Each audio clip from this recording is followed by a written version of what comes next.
Hey guys, tonight we begin with the surprisingly busy and occasionally ridiculous life of Paleolithic humans. What did cavemen actually do all day? Turns out, it wasn't just rock smashing and fire discovery montages. So before you get comfortable, take a moment to like the video and subscribe, but only if you genuinely enjoy what I do here. And let me know in the comments where you're tuning in from and what time it is for you. It's always fascinating to see who's joining us from around the world. Now, dim the lights, maybe turn on a fan for that soft background hum, and let's ease into tonight's journey together. The average day for a caveman began at dawn, or slightly before, depending on how loud the wind was or whether someone nearby started coughing again. Most people slept on animal hides or directly on packed earth, sometimes with a layer of dried grass or leaves for padding. You probably slept near a fire, not for ambiance, for heat and to keep insects and predators away. Sleeping away from the group wasn't really an option unless you wanted to wake up missing a foot. Most people slept in small, tight groups, families, extended families, and whoever else was part of the local band. Privacy didn't exist. Everyone heard everything. The first thing you did after waking up was check the fire. If it went out, someone had to restart it. That could take time, patience, and a lot of rubbing sticks together. If it was cold out, which, depending on the season it often was, everyone would be cranky until it came back to life. Next, you might look over your tools and weapons, spears, knives, scrapers, anything that could be used for hunting or protection. These had to be kept in good condition. Losing your tools meant losing your ability to get food, defend yourself, or process meat and hides. Some people in the group were better at this than others, and it wasn't unusual to borrow gear from someone more skilled, though they probably expected something in return. Children were usually the first to make noise. They'd start moving around, looking for something to eat or something to do, often both. Adults would slowly get up and begin preparing for the day. That could mean gathering water, checking nearby traps, or heading out to look for signs of animal movement. No one eased into the day. There was no time for that.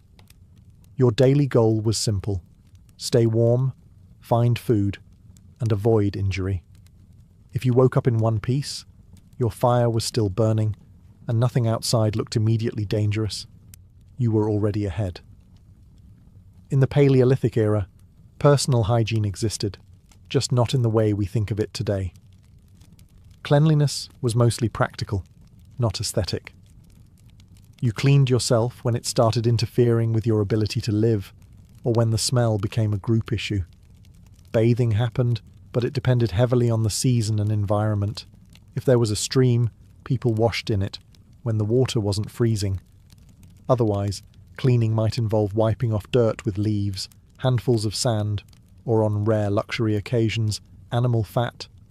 That's right, fat could be used to scrub the skin, which sounds odd until you realise it also helped with warmth and insect control.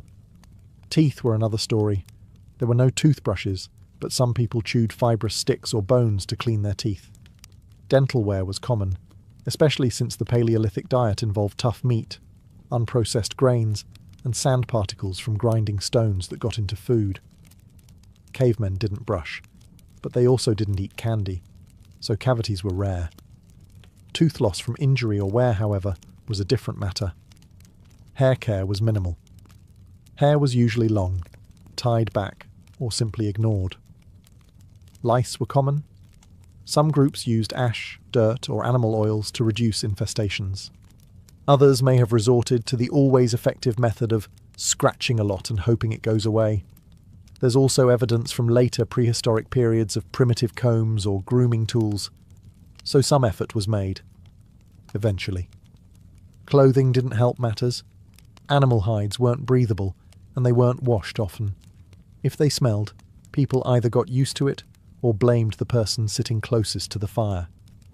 Feet were mostly bare, or covered in wraparound hide shoes.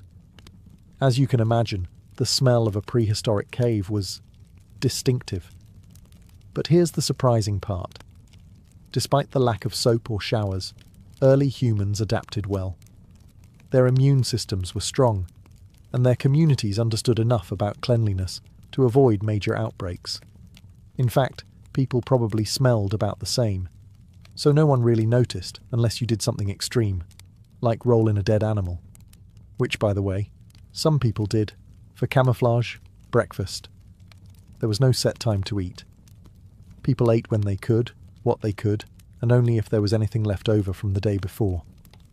If you woke up to find a bit of dried meat still hanging by the fire, congratulations, you'd won the prehistoric lottery. But most mornings didn't start that way. If last night's hunt had failed, or the food was already eaten, or stolen by a raccoon-like creature with ambition, then breakfast meant foraging. This might involve digging for roots, checking nearby berry bushes, or scanning the landscape for edible plants that hadn't already been claimed by animals or children. The choices were seasonal. Spring meant greens, summer brought fruits, and winter brought hunger.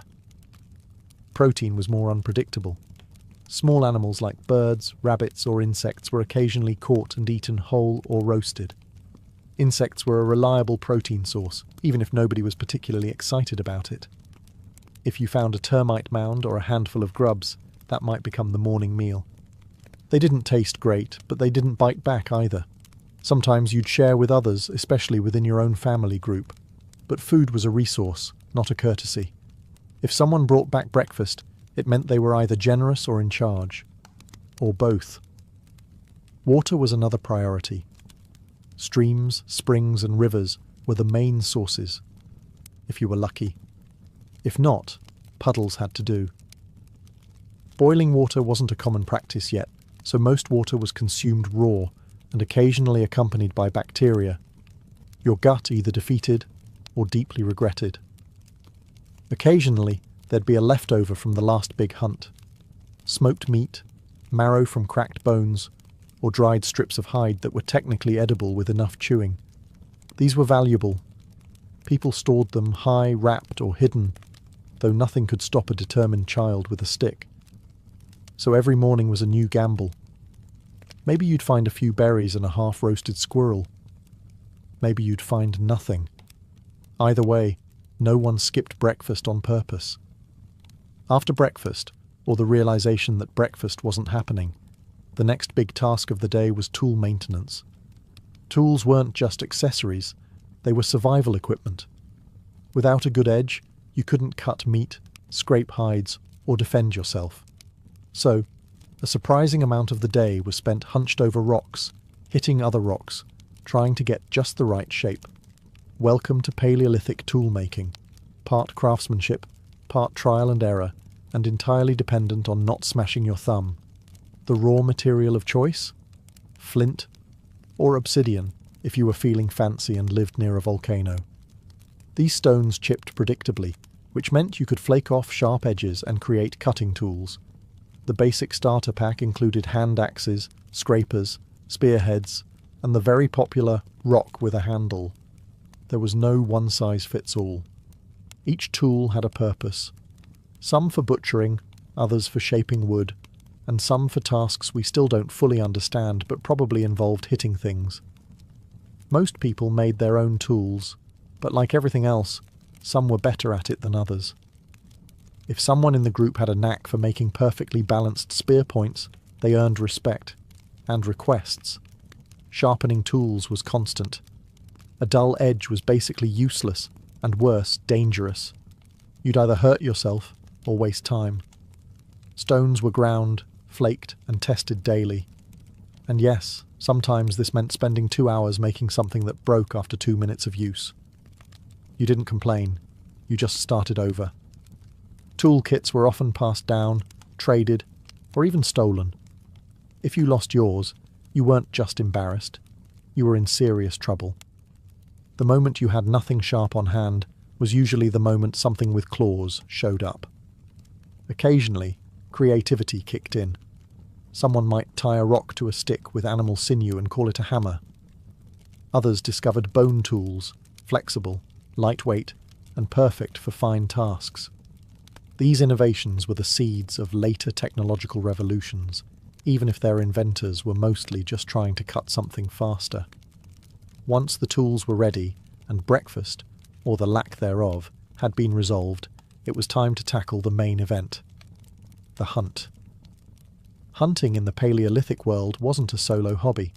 It was a full-team operation, often involving every able-bodied member of the group, plus one guy who mostly shouted useful things like, "Go left," and "That's not a deer." Large animals were the jackpot. Mammoths, bison, wild horses. Anything big enough to feed the entire group for a week was worth the risk. But they were also dangerous. Mammoths didn't just stand around waiting to be speared. They were fast, heavy, and had no patience for hairless bipeds with wooden sticks. Planning a hunt took real coordination. Scouts went ahead to track herds. Others prepared traps, pits covered with branches, natural choke points near rivers, or just steep cliffs if the group was feeling ambitious and slightly reckless. Then came the ambush, yelling, spear throwing, and a lot of running. The hope was that something large would go down, preferably before someone in your group did. For smaller game, deer, boars, or even rabbits, the process was more straightforward. Spears, clubs, and clever ambushes were used. Traps and snares helped too, especially for solo or small group hunters. But even with smaller animals, things went wrong. One misstep, and suddenly you were chasing a pig through the woods while trying to explain to your group how you almost had it. Sometimes the hunting party came back victorious, dragging meat, bones, and bragging rights. Other times they came back with nothing but scrapes and excuses. The wind shifted was a popular one. So was blaming whoever sneezed during the ambush. Meat wasn't just food, it was status. The person who delivered the kill often earned first pick, more respect, and fewer chores that night. But sharing was still common. You needed your group, and burning bridges over meat led to awkward silences around the fire. Hunting wasn't just about survival. It was teamwork, risk, and real-time strategy, all while trying not to get trampled. Not everyone in the Paleolithic world chased mammoths. Some people had a much more practical job, finding things that didn't fight back. Foraging wasn't as dramatic as hunting, but it was essential, and frankly, more successful most of the time. You didn't always catch a deer, but odds were decent you'd find a berry bush. The foraging crew, often made up of women, older adults, and kids who weren't old enough to throw a spear without hitting a tree, covered a lot of ground. They searched for edible plants, berries, nuts, roots, seeds, mushrooms, and anything else that didn't taste like regret. Knowing what was safe to eat was a matter of experience, trial and error, and unfortunately, the occasional funeral. Foragers developed strong mental maps of their terrain. They remembered which valleys had tubers, which trees dropped the best nuts, and which plants looked edible but definitely weren't. They passed this knowledge down carefully. Mistaking a good route for a poisonous one could turn your afternoon snack into an emergency. But it wasn't all safe and slow-paced. Sometimes foragers had to deal with wildlife too. Competing with birds, squirrels, or even bears over berries was a very real thing. And stepping into a wasp nest while reaching for honey was a mistake no one made twice, voluntarily. Foraging also meant multitasking. While gathering food, people might also collect firewood, feathers, bark, or herbs for medicine. Children tagged along, learning the ropes, and occasionally trying to eat things they shouldn't. You kept an eye on them, and tried not to lose track of anyone while arguing over whether that mushroom looked weird this time. The food gathered was often more reliable than hunted meat. Plants don't run away, nuts don't stab you, and if you timed it right, a single day's harvest could feed the group for several meals, or at least provide snacks between failed hunts. Foragers were the quiet heroes of the tribe. They weren't dramatic, they didn't show off. But when the hunting party returned empty-handed, it was the gatherers who saved dinner. If there was one thing that made Paleolithic life even remotely manageable, it was fire.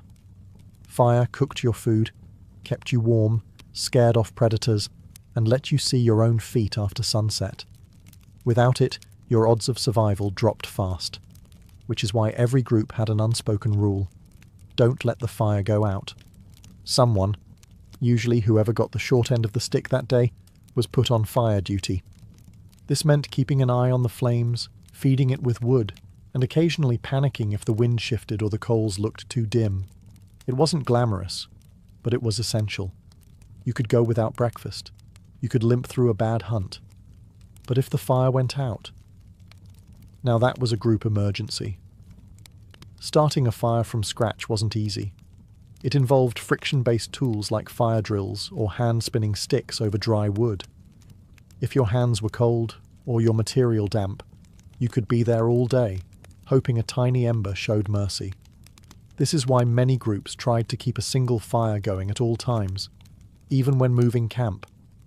In some cases, someone literally carried a glowing coal wrapped in moss or bark to keep the flame alive on the road. This person had one job, and the pressure was very real. Fuel collection was part of the deal too. Dry wood, kindling, animal dung, whatever burned without exploding was fair game. Children often helped, though they sometimes brought back things that looked flammable but absolutely weren't, like wet logs or half-buried mushrooms. Fire maintenance also had a social side. The fire was the centre of camp life. People sat around it, told stories, shared food, and argued about whose turn it was to keep watch. The fire pit was, in a way, the original living room, except if someone fell asleep on duty, it could freeze everyone to death. No one got praise for keeping the fire going. But if it went out, there were no excuses. Just a lot of angry looks and the sentence, "Guess who's making sparks tonight?" Contrary to popular belief, not every prehistoric person lived in a cave. Caves were great if you could find one. Natural shelter, wind protection, and built-in walls. But they weren't always available, especially if other groups or wild animals had already claimed them. So, like any determined human, early people built their own homes. Sort of. Construction in the Paleolithic era wasn't about aesthetics. There were no blueprints, no architects, and certainly no HOA regulations.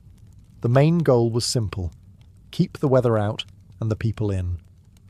If you lived in an area without usable caves, you probably built huts or shelters from wood, bones, mud, grass, and whatever else was lying around. A solid framework of branches or mammoth ribs would be lashed together with animal sinew or vines, then covered with hides, bark, or packed dirt. The result? A lopsided structure that leaked slightly less than standing outside. Building was a group effort. One person held the sticks, another did the tying, and someone stood nearby pretending they knew what they were doing. If it collapsed halfway through, nobody was surprised. You just picked it up and tried again, this time with extra stick.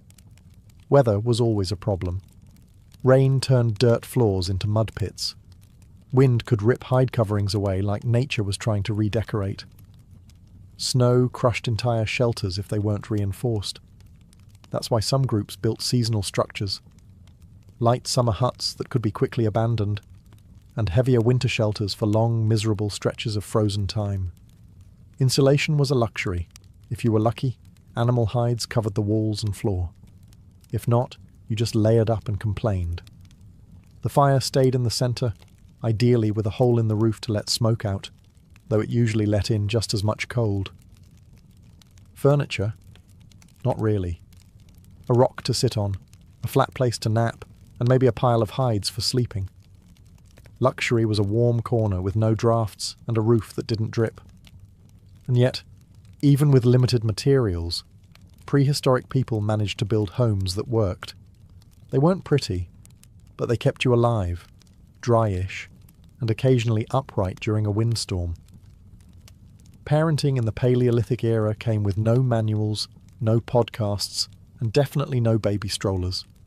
Once a child was born, you were immediately responsible for keeping a small, loud, very breakable human alive in a world full of cliffs, predators, and sharp rocks. And you had to do it without losing your spear or your sanity. Childbirth itself was a community event. Painful, messy, and risky. If you survived it, congratulations. Now came the next challenge. Keeping your child warm, fed, and from sticking their fingers into the fire out of curiosity. Which they did, frequently. There were no diapers. Babies were swaddled in hides or plant fibre, and messes were just part of the job. You learned quickly to always set them down on rocks. Easier cleanup. Mothers usually breastfed for years, since there was no baby formula, and chewing meat for a toddler was not considered efficient. Discipline was practical. If a kid wandered too close to a cliff, you didn't give them a time out. You grabbed them by the leg and barked something like, "No fall!" The stakes were high, and safety rules had to be taught fast. Touching fire, chasing wolves, or trying to eat unknown berries were considered teachable moments, ideally before anything exploded, burned, or caused hallucinations. But Paleolithic parenting wasn't all danger. Kids played constantly, with sticks, stones, feathers, bugs, anything that looked remotely interesting. Play was how they learned. A child who liked throwing rocks might one day be the tribe's best hunter. A kid who sat still and watched the elders might become a shaman or healer. No one said, "What do you want to be when you grow up?" You just became something, depending on your survival skills and general luck. Older children helped with chores, gathering kindling, fetching water, chasing birds from drying meat. By the time they were 10, they were considered semi-functional members of society, still annoying, but now useful. There was no formal education, but children learned through observation, repetition, and trial by mud.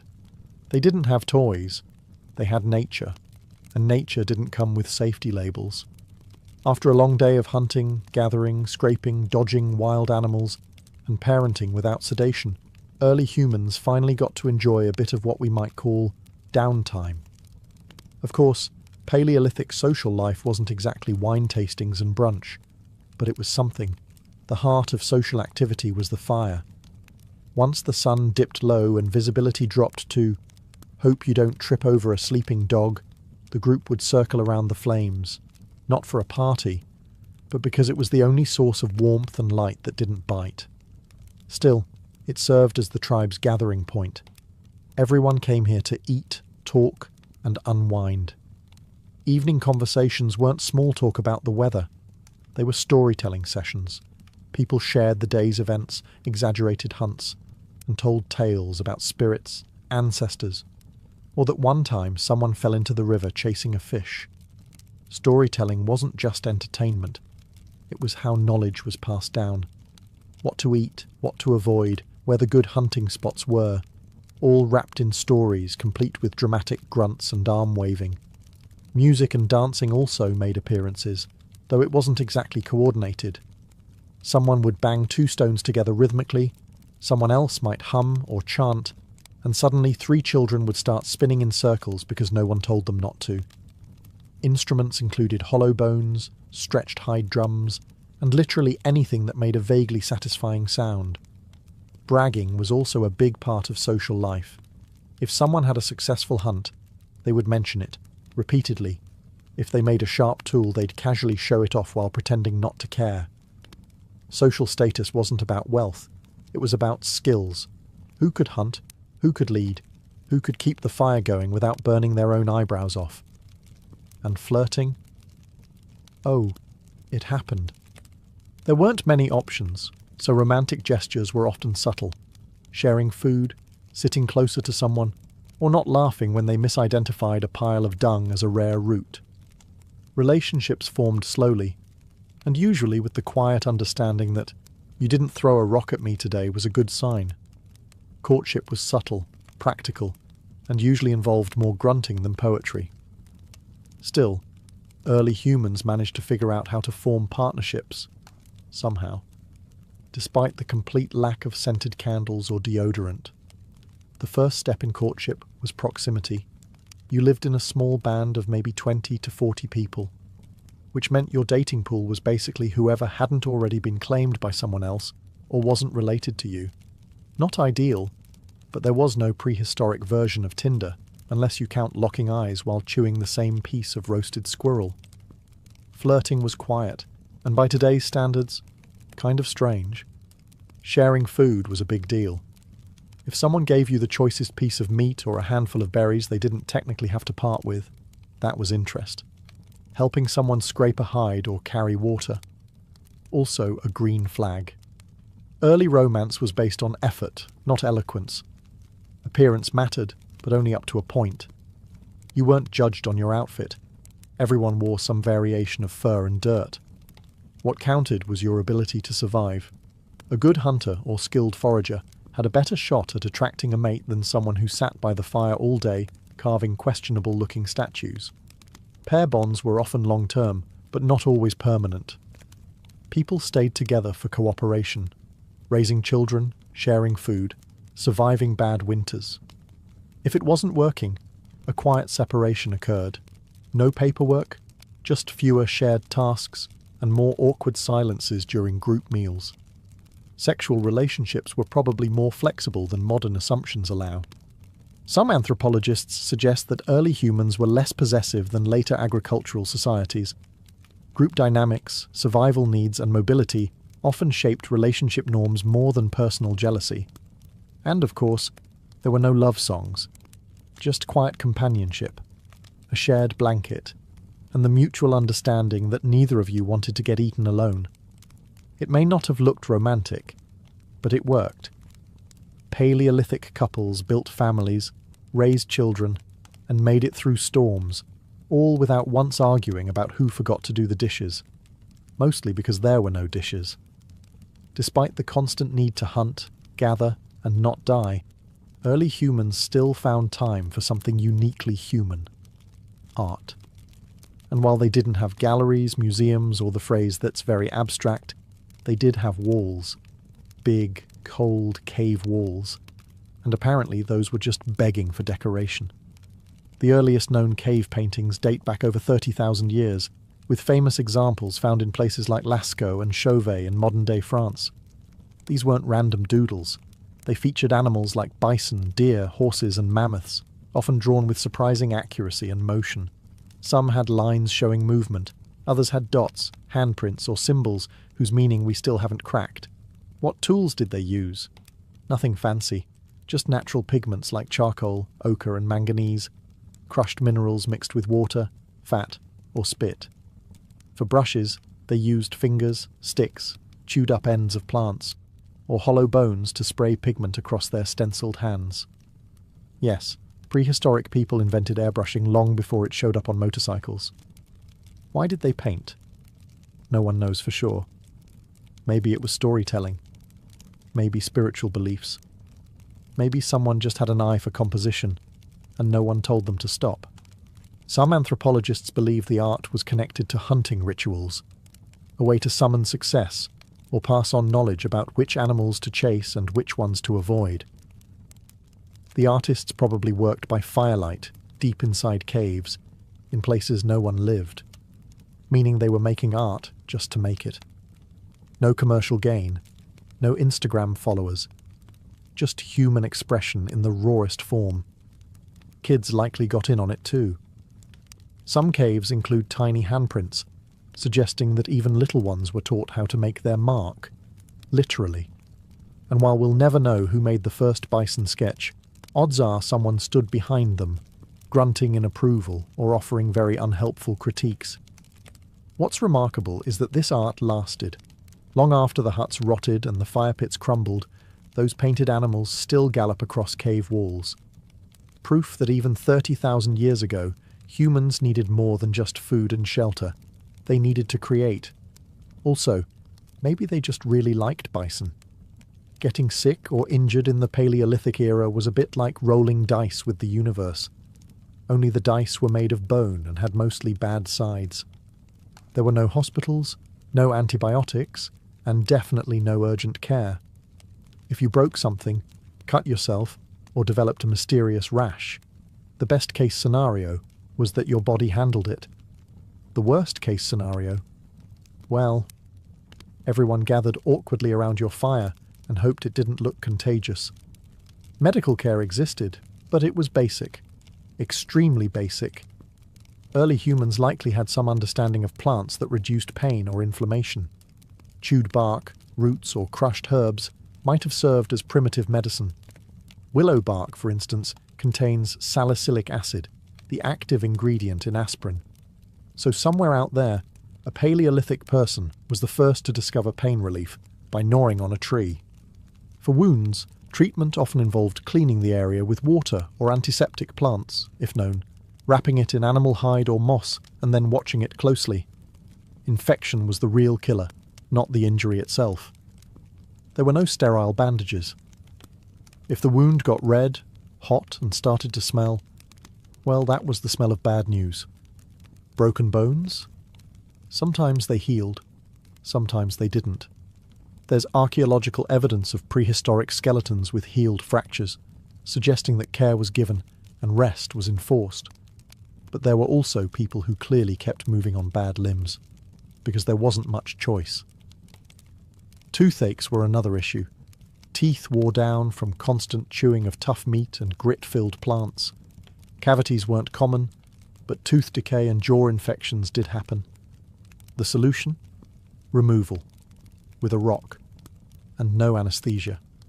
Shamans or medicine people may have served as early doctors, part herbalist, part spiritual guide, part person who was willing to touch puss.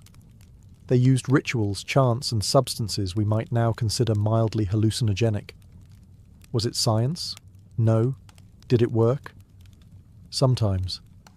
The truth is, medical care back then was a combination of trial, error, and survival instincts. You got rest, you got attention, and sometimes you got lucky. And if you didn't, your spot by the fire went to someone else by nightfall. In the Paleolithic world, there were no wagons, no wheels, no roads, and absolutely no concept of catching a ride. If you wanted to go somewhere, you walked. That was it. Travel wasn't a convenience, it was a physical commitment. Whether you were moving camp, following game, or avoiding the neighbours who kept stealing your firewood, it always meant using your own 2 feet. Mobility was essential. Paleolithic groups were typically nomadic, moving as needed based on seasons, food availability, and possibly just to escape the smell of the old camp. Campsites didn't come with leases. Once the local resources were used up or the mammoths moved on, the people followed. Trips could be short, a day's walk to a nearby hunting ground, or much longer, spanning dozens of miles over several days or even weeks. Everything had to be carried. Tools, hides, fire-starting gear, food, if there was any left, and children all had to be packed up and hauled on your back. There were no suitcases, just bags made from leather or baskets made from woven reeds. And don't forget the weather. Travelling meant exposure. Rain, wind, snow. You endured it all, possibly while trying to convince a tired 5-year-old that yes, they really did have to keep walking. Again, uphill. Navigation wasn't done with maps. People used memory, landmarks, star patterns, animal tracks, and oral knowledge passed through generations. That mountain that looks like a sleeping bear, or the bend in the river that smells funny, were as close to street signs as you got. Group movement had to be organised. Scouts might go ahead to check for threats. Everyone else moved carefully, often in single file. If someone got injured, the entire group slowed down. If the weather turned, you found shelter. Fast. Speed was important, but so was staying together. Getting separated in prehistoric wilderness was rarely survivable. Despite all that, people covered serious ground. Fossils and artifacts show that Paleolithic humans migrated across continents, on foot, no GPS, no water bottles, no Spotify, just survival, sore feet, and the unshakable human drive to see what was beyond the next hill. After a long day of hunting, gathering, walking, parenting, tool fixing, and generally not dying, early humans ended their day in the only place that made sense: around the fire. The sun dropped quickly, and with no electric lights or lanterns, darkness arrived fast and without negotiation. That's when the group settled in for the night's final act, equal parts winding down and survival maintenance. Dinner, if you were lucky, involved roasted meat, boiled roots, or whatever edible thing didn't escape earlier. Meals were shared communally, everyone sitting in a loose circle, crouched or cross-legged, eating with hands, bones, or the occasional sharpened stick. There was no formal etiquette, but unspoken rules definitely applied. For example, don't snatch the last bite unless you were the one who speared it. After eating, people talked. Not just survival plans or food logistics. They shared stories, myths, memories, cautionary tales about that one guy who tried to hug a porcupine. Oral storytelling was the Paleolithic version of Netflix, minus buffering.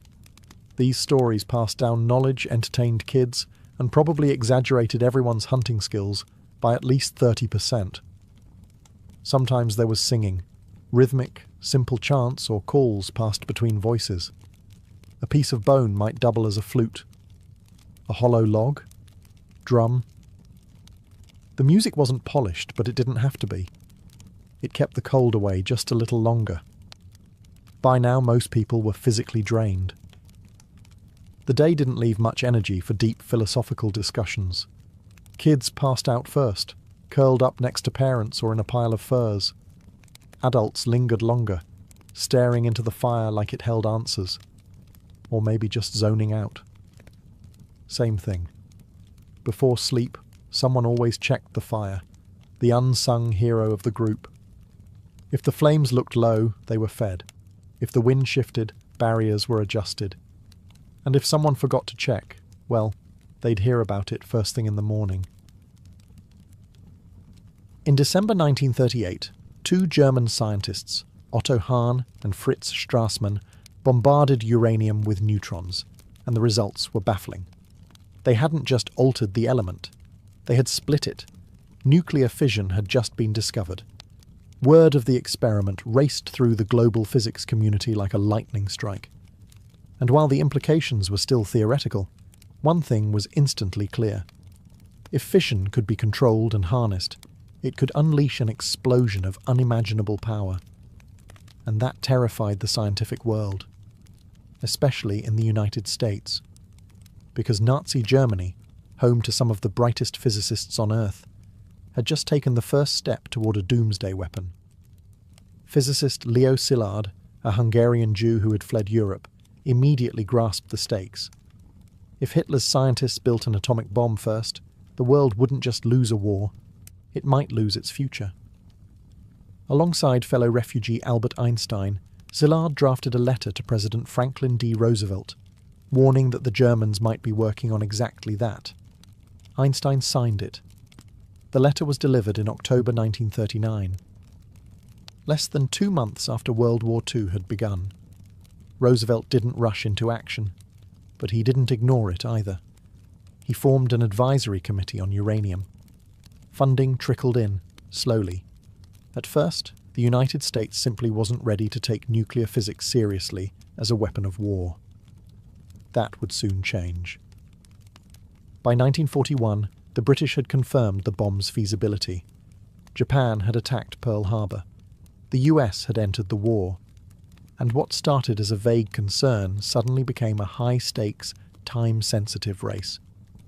Enter General Leslie Groves, a no-nonsense military man who'd just built the Pentagon. He was appointed head of the newly minted Manhattan Engineer District in 1942. Its purpose? Simple on paper.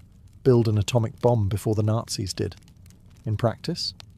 It was the most secretive, expensive, and scientifically complex project ever attempted. Groves brought in a young, flamboyant, theoretical physicist to lead the science. J. Robert Oppenheimer. Brilliant, controversial, idealistic. A man who could calculate particle probabilities and quote Sanskrit poetry in the same breath. Together, they launched what would become known as the Manhattan Project, a $2 billion gamble that would forever change the nature of warfare and the fate of the world. The Manhattan Project wasn't just a lab experiment, it was an empire. To pull off the impossible, the US government created an entire hidden civilization, stretching across the country, shrouded in secrecy. No one outside the project knew its real purpose. Most of the people inside didn't either. At the heart of this secret world were 3 main sites. First, Los Alamos, New Mexico, a dusty mesa chosen for its remoteness. This would be the brain of the project, where theoretical physics met practical engineering. Here, Oppenheimer assembled a dream team of scientists. Niels Bohr, Richard Feynman, Enrico Fermi, and dozens of others. Many were European émigrés fleeing fascism. Some had no idea what they were truly building. Second, Oak Ridge, Tennessee, where entire factories, as long as several football fields, were built from scratch. Their mission? Enrich uranium, one of the two elements needed for an atomic bomb. Problem was, uranium-235 was incredibly rare, less than 1% of natural uranium. So engineers tried everything: gaseous diffusion, electromagnetic separation, even calutrons. Thousands of workers, most of them women, operated machinery they didn't understand, never knowing they were helping enrich bomb fuel. Third, Hanford, Washington, where plutonium was bred. This was the second path to the bomb. Plutonium didn't occur naturally in usable amounts, but in huge nuclear reactors, built in the middle of nowhere, uranium could be bombarded to produce it. Then it had to be extracted, refined, and shipped to Los Alamos for weaponization. The reactors ran around the clock, creating a new element, and new nightmares. Radiation leaks, contamination, and the birth of the nuclear age's environmental costs all began here. Over 130,000 people worked on the Manhattan Project, more than the population of some US states at the time.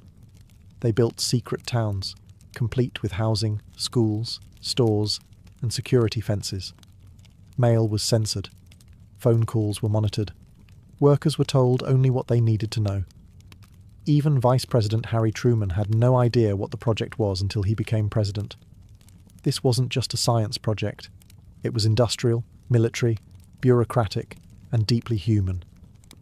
People fell in love, gave birth, suffered accidents, got bored, and died, all in service of an invention they couldn't name. The project had become a hidden America, and it was inching closer, day by day, to building the deadliest weapon in history. J. Robert Oppenheimer wasn't your typical military contractor. He wasn't even a typical scientist. Brilliant, erratic, aristocratic, and deeply philosophical, Oppenheimer spoke 6 languages, quoted the Bhagavad Gita, and smoked constantly. He had a sharp tongue, fragile health, and an uncanny ability to solve theoretical puzzles that stumped everyone else. To many, he seemed more poet than physicist, but under pressure, he was the glue that held Los Alamos together. Appointed scientific director of the Manhattan Project by General Groves, Oppenheimer quickly proved he was more than just an academic. He had an intuitive understanding of people and politics. He could inspire loyalty and manage egos. No small feat considering he was working with some of the most brilliant minds on Earth, each with a Nobel Prize-level intellect and a reputation to match. But he also had a dark side. Oppenheimer's earlier associations with Communist Party members, including his brother and his mistress, Jean Tatlock, raised red flags for military intelligence. Groves overruled objections and pushed ahead with Oppenheimer anyway, but the file on him was thick and getting thicker. Still, Oppenheimer's ability to visualize how theoretical physics could become physical machinery made him indispensable. At Los Alamos, he led with a mix of charisma and obsession, often sleeping just a few hours a night. He'd race between chalkboards and meetings, scribbling formulas, arguing designs, and chain-smoking until dawn. He was at the center of everything: atomic configurations, bomb casing designs, neutron reflectors, even the seating charts at briefings. He was also painfully aware of the consequences. Oppenheimer believed beating the Nazis to the bomb was morally necessary. But as the war in Europe neared its end, and Germany's nuclear program collapsed, he grew uneasy. The bomb was no longer just a defensive weapon. It was becoming a political weapon. This paradox haunted him. He had summoned the greatest minds of the age to unleash destruction never before imagined. Every success brought them closer not to victory, but to a line that once crossed could never be uncrossed. In private, Oppenheimer remained conflicted. In public, he remained focused. As the team finalized bomb designs, one chilling truth grew clearer. They wouldn't just be changing warfare, they'd be changing the nature of humanity's relationship with power itself. By late 1944, theory had given way to blueprints. Blueprints became parts. Parts became prototypes. The Manhattan Project was no longer an experiment. It was an assembly line for Armageddon. But building a nuclear bomb wasn't like building a tank or a plane. This was uncharted territory, and nothing came easy. Engineers, machinists, and physicists at Los Alamos were now focused on two types of bombs, each with its own terrifying complexity. The first was the uranium bomb, nicknamed Little Boy. It relied on the principle of a gun-type mechanism. Fire one chunk of uranium-235 into another at high speed, and you get a chain reaction. Simple in concept, horrifying in practice. The enriched uranium came from Oak Ridge, Tennessee, in tiny, hard-earned quantities. Each gram took enormous effort, and they needed over 60 kilograms. Every calculation had to be perfect. There would be no test run. Little Boy would go straight to the battlefield.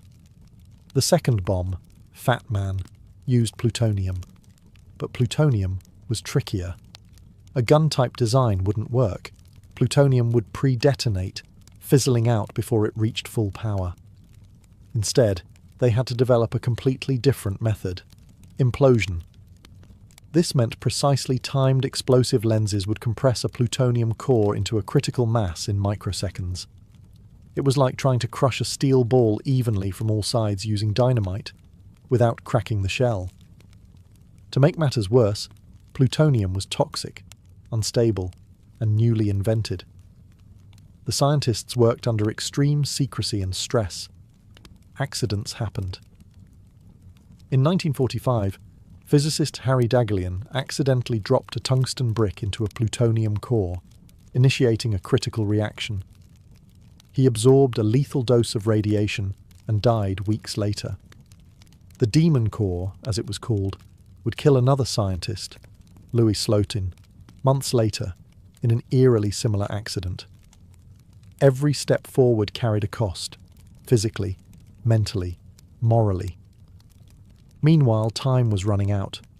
Germany had surrendered, Japan fought on, and Washington wanted results. The scientists at Los Alamos knew what they were making, but not where it would go or who it would kill. Inside the workshops, the final pieces were coming together. Metal casings, precision detonators, nuclear cores. Each component, a marvel of science. Together, they would form humanity's most lethal invention. The only thing left now was to test it. Not in theory, not in simulation. In fire, in desert, in real life. On July 16, 1945, at precisely 5:29 a.m., the New Mexico desert turned into the birthplace of the nuclear age. The test was codenamed Trinity, and it was the first detonation of a nuclear device in human history. The bomb they tested was a plutonium implosion design, the same type as Fat Man.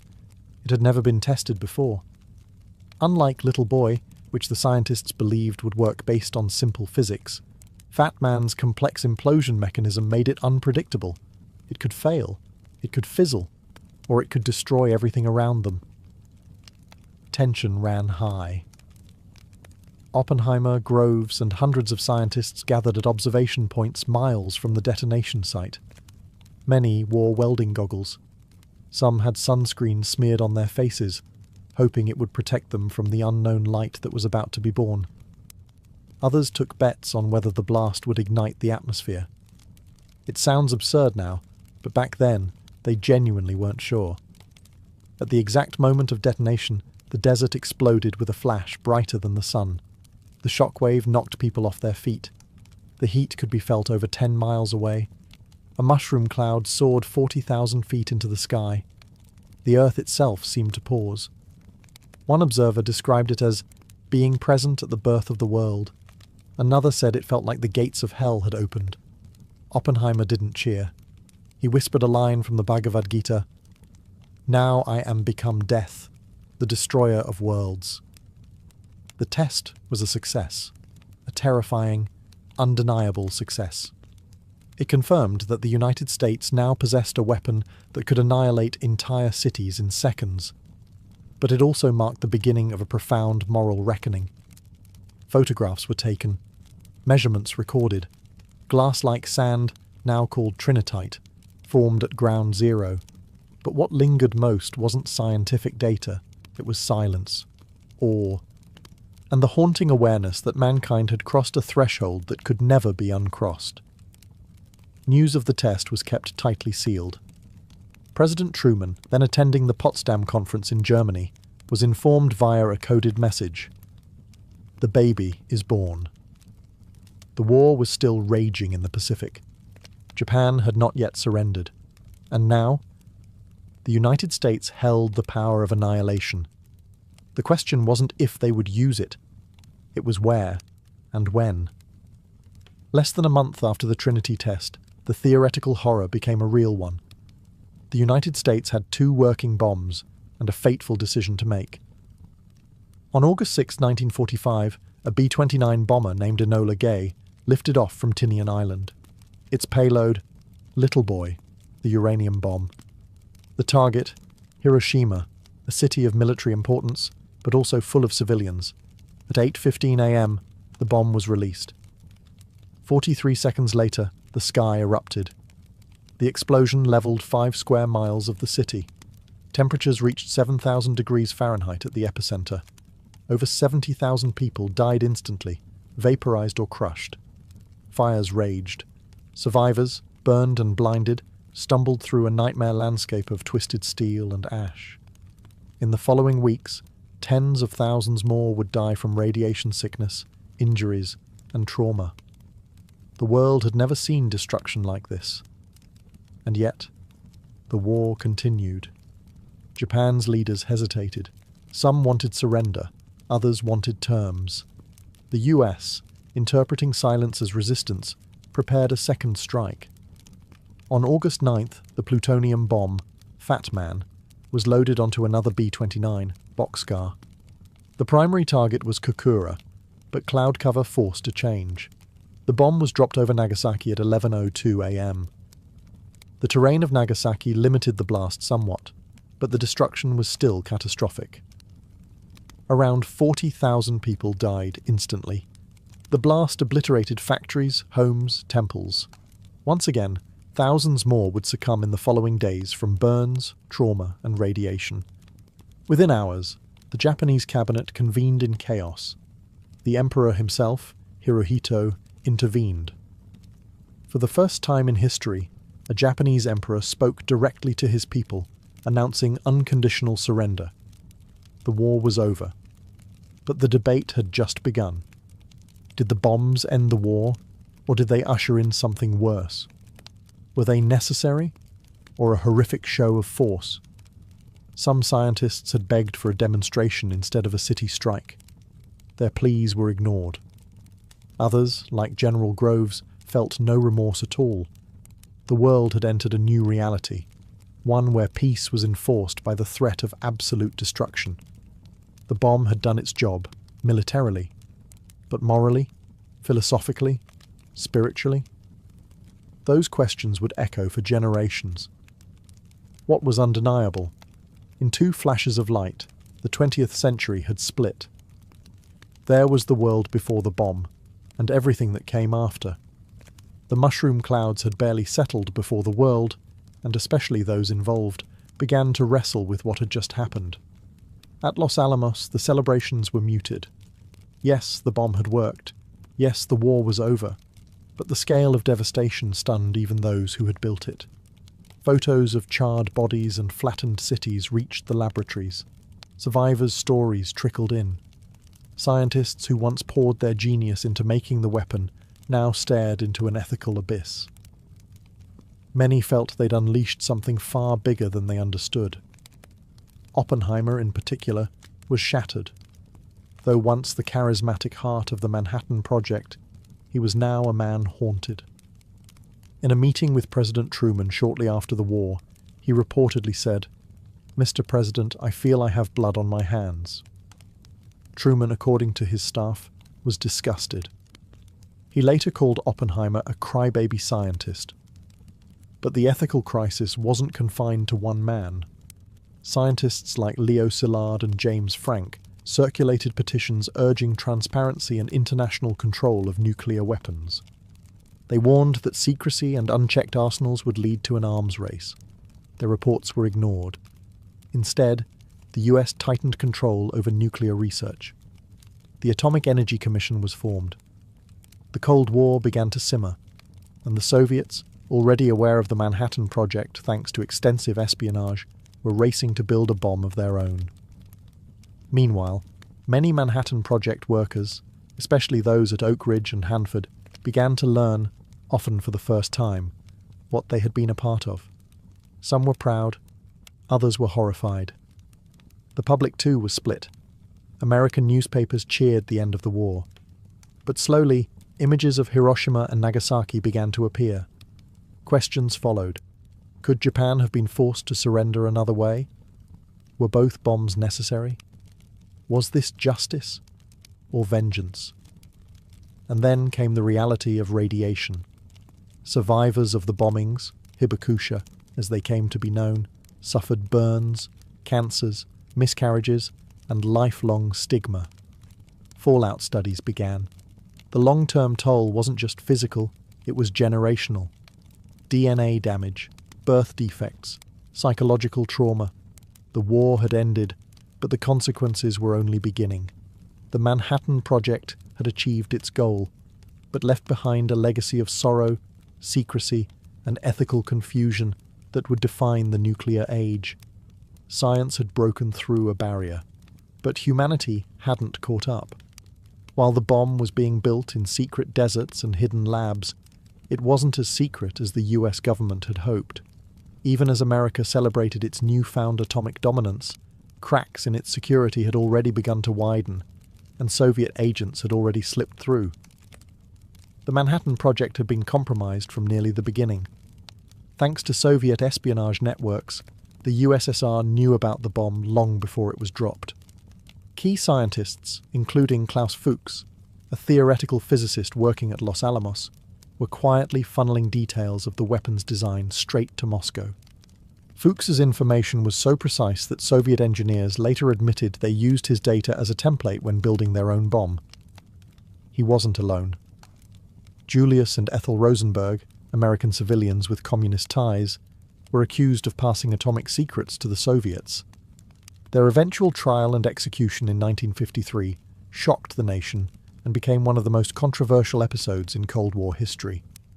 Whether they were scapegoats or genuine traitors remains debated, but the message was clear. The nuclear genie was out, and no longer in just one country's hands. The Soviet Union detonated its first atomic bomb in 1949, just 4 years after Hiroshima. It was faster than most American officials had expected. The world was now a multi-nuclear landscape, and the arms race was officially on. America's monopoly on ultimate destruction had lasted less than half a decade. What followed was a new kind of warfare, not of bullets, but of brinkmanship. Nations now held weapons that could annihilate cities with a single strike. The logic of conflict shifted. Victory no longer meant who had more troops. It meant who could survive a nuclear first strike or deliver a deadlier one in return. Back in the US, paranoia grew. Loyalty oaths, background checks, HUAC hearings, the Red Scare. Scientists who had once been hailed as national heroes found themselves accused, blacklisted, and interrogated. Oppenheimer himself, the father of the bomb, was stripped of his security clearance in a humiliating hearing that exposed how deeply the political climate had changed. The bomb had won a war, but it had also ignited a new one. Colder, more psychological, and infinitely more dangerous. From the labs of Los Alamos to the gulags of Siberia, a new era had begun, one where silence, suspicion, and surveillance reigned. And the threat of total annihilation would never be far behind. The Manhattan Project ended in 1946, but its impact never did. It reshaped the world, scientifically, militarily, politically, and morally. It was, in many ways, the birth of the modern era. On one hand, the project marked an unprecedented scientific achievement. It proved that theoretical physics could shape global events, that pure research could transform into raw power. The same principles that split atoms would go on to power nuclear energy, guide space exploration, and advance medicine. Nuclear physics became a cornerstone of modern science. On the other hand, it introduced a permanent shadow over humanity. The invention of nuclear weapons didn't just end a war, it redefined peace.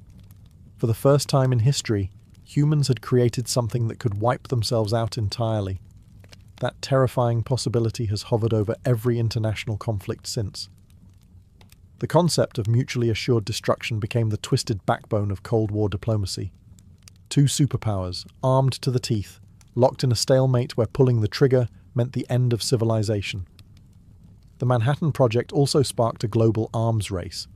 The US, the Soviet Union, then Britain, France, China, India, Pakistan, Israel, unofficially, and later North Korea. Each developed their own bombs. What began as a desperate gamble to stop Nazi Germany became a blueprint for global militarization. And yet, for all its devastation, the bomb has only been used in war twice. That fact alone is both chilling and remarkable. It suggests a paradox. The bomb is the ultimate weapon, and its horror may be the very reason it hasn't been used again. Culturally, the Manhattan Project left scars. In film, literature, and philosophy, it forced a confrontation with the limits of progress. Could science exist without conscience? Could knowledge be separated from responsibility? Figures like Oppenheimer remain icons of that dilemma. Neither villain nor hero, just human, caught between brilliance and guilt, ambition and regret. In 1965 he reflected, "In some sort of crude sense, which no vulgarity, no humour, no overstatement can quite extinguish, the physicists have known sin." Today, the legacy of the Manhattan Project lives on, in weapons stockpiles, in non-proliferation treaties, in climate of deterrence, and in the uneasy peace that nuclear fear enforces. The bomb ended a world war, but it began something else too, a permanent, fragile era, where the fate of the world can hinge on the press of a button. In ancient Mesopotamia, what you wore wasn't just about covering your body. It was about broadcasting your identity. Your class, occupation, gender, and even your closeness to the gods were reflected in your clothing.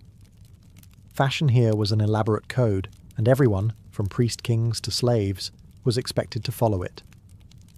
The earliest civilizations in Sumer, Akkad, Babylon, and Assyria developed distinct clothing hierarchies. For men, garments ranged from simple skirts made of wool or flax to long, elaborately fringed robes. These robes were symbols of status. The more layers, pleats, and embroidery you had, the more powerful you were perceived to be. Royalty and nobility often favoured cloaks dyed with expensive pigments, deep reds, purples, and indigos extracted from rare minerals and plants. These dyes weren't just visually striking. They were costly to produce, so wearing them shouted wealth and authority. Women's clothing was no less symbolic. Elite women wore finely woven gowns that wrapped diagonally across the body and often left one shoulder bare. Decorative fringes along the hems were a recurring feature. Jewellery was essential. Gold necklaces, lapis lazuli earrings, and carnelian beads were used not only to enhance beauty, but to signify divine favour or aristocratic lineage. Bracelets, anklets, and hairpieces reflected both spiritual beliefs and marital status. Even hairstyles were strategic. Mesopotamian men took pride in their beards, which were curled, oiled, and sometimes crimped into intricate patterns. Beards were not just facial hair. They were a badge of masculinity and wisdom. Women, meanwhile, styled their hair in buns, braids, and elaborate rolls. Wigs were worn by both sexes on ceremonial occasions, or by the upper classes to show refinement. Perfumes and cosmetics added the final layer. Oils scented with myrrh or cedar were commonly used to anoint the skin. Eye makeup, often kohl, was applied not only for beauty, but for protection against evil spirits and the sun's glare. And let's not forget shoes, or the lack thereof. Most Mesopotamians went barefoot, but elites sometimes wore sandals made of leather or even silver, purely for ceremony.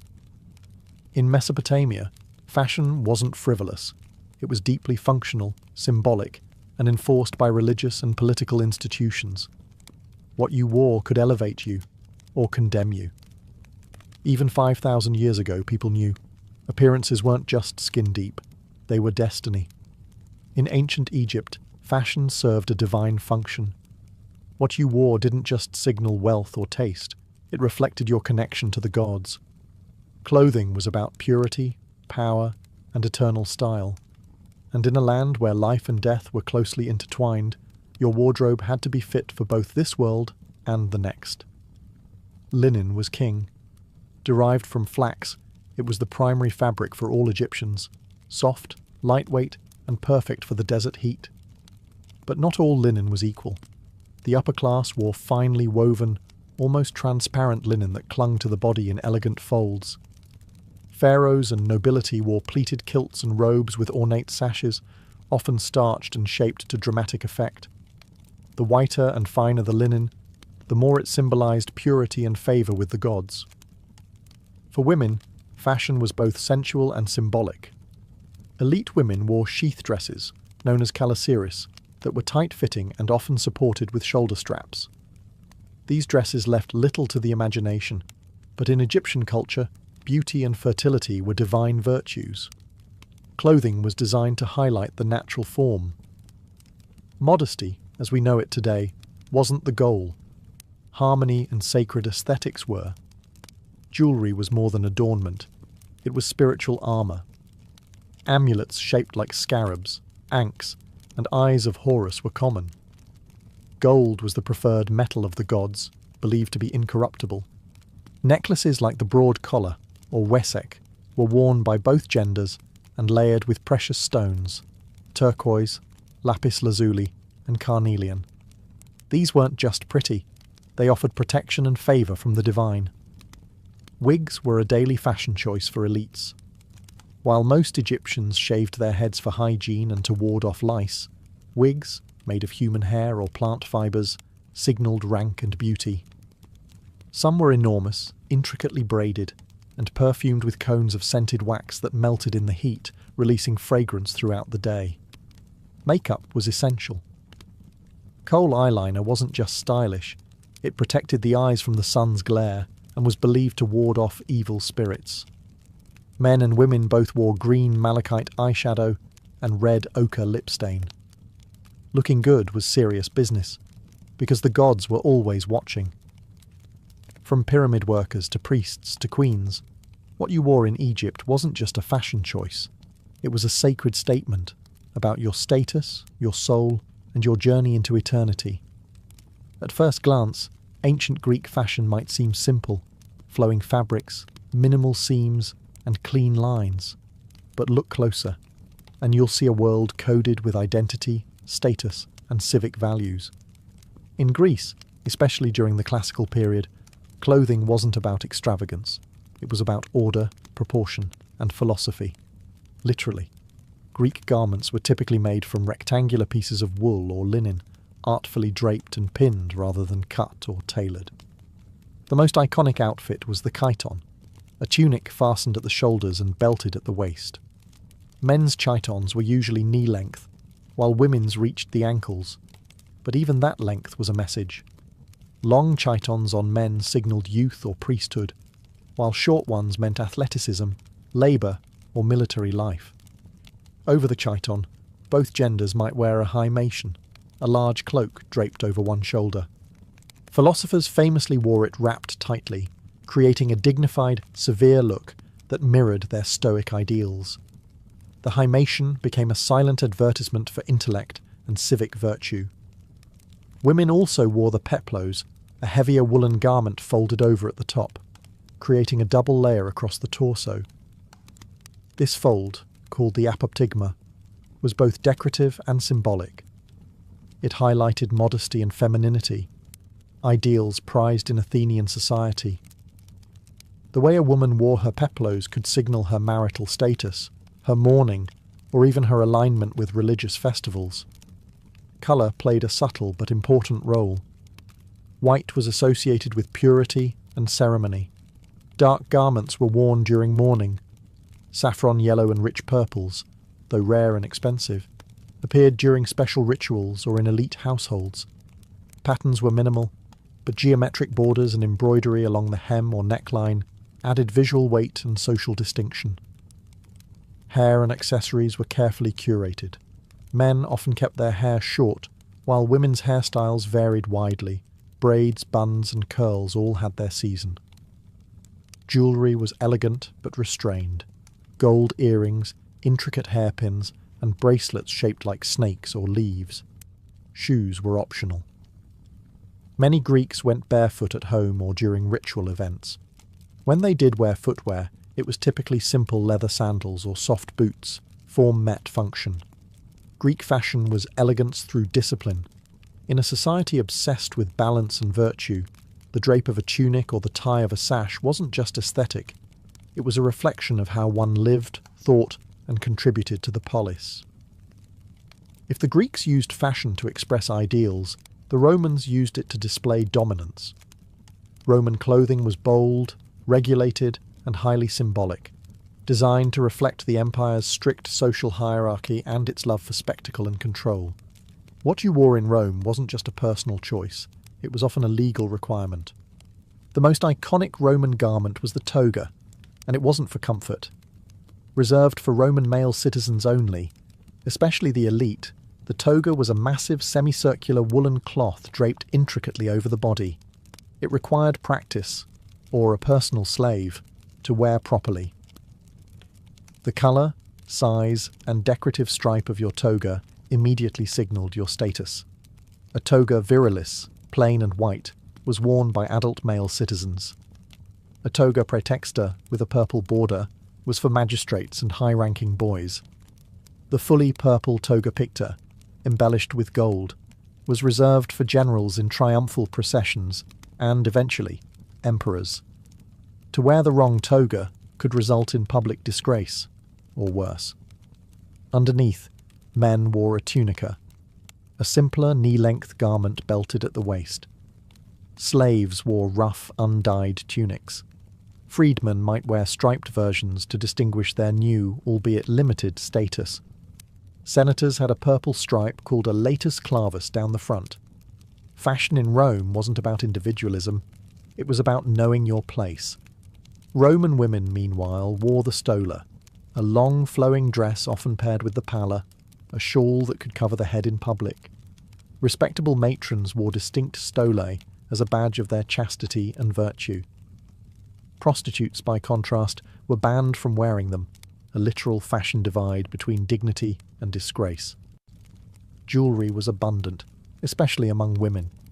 Rings, necklaces, fibulae, brooches, and earrings were not just decorations. They were currency, status markers, and political gifts. Wealthy women wore elaborate hairstyles, often piled high with curls, braids, and pins, a fashion that required both a mirror and several servants. Footwear ranged from simple sandals to leather boots dyed red, green, or black. Senators even had their own shoe style, the calceus, marked by a black leather finish and laces across the ankle. In Rome, clothing was law, art, and propaganda rolled into one. To be dressed appropriately was to embody Rome's values: discipline, hierarchy, conquest, and civic pride. A toga wasn't just cloth. It was the Roman Republic, draped in wool. In the Achaemenid Persian Empire, fashion was nothing short of regal theatre. From Darius the Great to Xerxes, Persian rulers dressed not merely to impress, but to intimidate. To see a Persian nobleman walk into a room was to witness a human jewel box, shimmering in embroidered silks, gold ornaments, and divine iconography. Clothing here was about power, but also about cosmology. Unlike the more minimalist Greeks, Persians embraced vivid colours and luxurious textures. Silk, which reached Persia via early trade routes, was reserved for the elite. Embroidery was everything. Tunics and robes were heavily decorated with gold thread, mythical animal motifs, and elaborate patterns symbolising fertility, protection, and divine favour. The more detailed your garment, the higher your position, and the closer your aura was to the king. Men typically wore long-sleeved tunics with trousers underneath, innovative for the time. Unlike other ancient societies where robes dominated, Persians adopted fitted pants for both practicality and fashion. It was revolutionary, and would later influence Greek, Roman, and even medieval dress. A wide, ornate belt often cinched the tunic at the waist, while layered cloaks draped across the shoulders added weight and formality. Women's fashion was equally refined, though more modest by design. Long dresses with fitted bodices and multiple layers of fabric were common, along with wide sleeves and veils. Jewellery was abundant: gold necklaces, gemstone bracelets, and intricately carved rings. Perfume and cosmetics also featured heavily. Women wore rouge, kohl eyeliner, and scented oils stored in elegant alabaster jars. Headgear was critical. The tiara, or kidaris, a tall, pointed headdress, often decorated with pearls or embroidery, was a signature of Persian royalty. Even lower-ranked courtiers wore embroidered caps or turbans as a sign of affiliation and loyalty to the king. The more elaborate your headgear, the closer you were to the throne. Colours had meaning too. Deep blues and purples were reserved for royalty and high nobility. White represented purity and was often worn by priests during sacred rituals. Red and gold were symbols of fire, the sacred element of Zoroastrianism, Persia's dominant faith. Persian fashion was never accidental. Every fold, every gem, every stitched griffin or lion carried a message. The cosmos is ordered, the king is divine, and you, based on your clothes, better know your place in it. In ancient India, fashion was an art form tied intimately to religion, climate, and cosmic balance. From the Vedic period through the Maurya and Gupta empires, Indian clothing reflected a deep philosophical worldview, where texture, colour, and drapery were not just aesthetic, but sacred. The cornerstone of ancient Indian fashion was unstitched cloth. Instead of tailoring, garments were wrapped, folded, and draped in a variety of regional and symbolic styles. This wasn't a shortcut, it was a principle. In Hindu belief, stitching was sometimes considered impure for ritual wear, so flowing fabrics became the canvas of self-expression and spiritual identity. For men, the most common garment was the dhoti, a rectangular piece of cloth, often white or saffron, wrapped around the waist and tied in a knot. It could be formal or casual, and the style of folding differed by region and caste. Priests, for example, wore it in specific ritual folds that aligned with religious ceremonies. Women wore the sari, still famous today, but in ancient times it looked quite different. It was usually a single piece of cloth up to 9 yards long, wrapped around the waist with one end, the palu draped over the shoulder or head. It left the midriff bare, not as a fashion statement, but as a gesture of fertility and cosmic openness. In many temples, goddesses were adorned in this exact style, reflecting the sacred femininity of the land. The choli, the blouse worn under a sari, emerged later in history. In earlier periods, upper body coverings varied greatly depending on social norms and climate. In some areas, especially in southern India, women wore the sari without a blouse at all, while in colder regions, shawls and veils were added. Textiles were India's pride. Cotton was first cultivated here, and Indian weavers mastered techniques like block printing, resist dyeing, and fine spinning. The muslin of Bengal was so delicate it was called woven air. Silk, too, was a staple of royal and sacred attire, especially in Buddhist and Jain traditions. Jewellery was worn by all classes: necklaces, bangles, anklets, nose rings.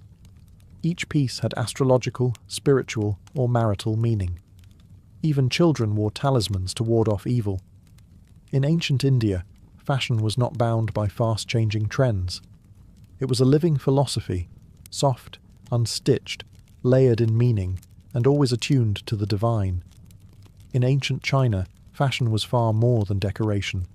It was a living system of ethics, cosmology, and imperial order. Whether during the Shang, Zhou, or Han dynasties, what you wore was a reflection of your social role, your harmony with the universe, and your relationship to the emperor. the most iconic garment in early Chinese history was the hanfu, a flowing robe with wide sleeves, a crossed collar, and a sash at the waist. It wasn't just a fashion staple. It was a visual embodiment of Confucian ideals. Modesty, structure, and respect for hierarchy were sewn into every pleat. Men and women alike wore hanfu, but the details, colour, fabric, trim, and length, differed dramatically based on class, age, and occasion. Colours were strictly regulated.